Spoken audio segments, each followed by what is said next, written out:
So what is up mga paps, JNM Motovlog. So for today's video nga mga paps, maglalagay ako ng spinner para kay Pinky. Bali nakita ko nga sa Shopee to mga paps at nagustuhan ko naman. Bali yan nga mga paps, universal yan. Swak yan sa mga naka-pan cover. Sinusukat ko nga muna dyan mga paps. Pagkasukat ko nga mga paps, yan ginamitan ko na nga ng grinder.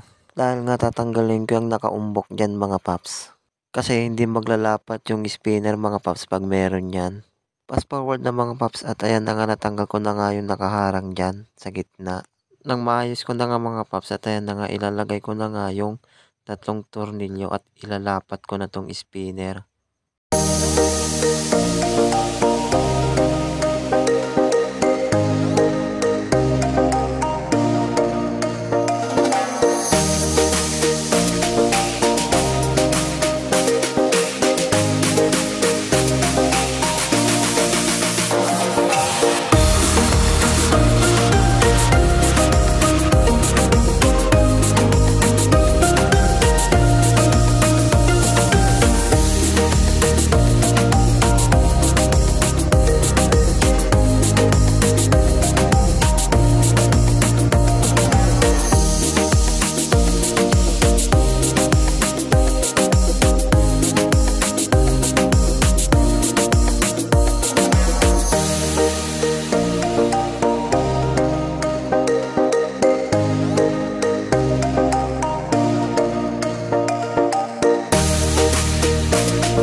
Okay nilang dipit gam na ako.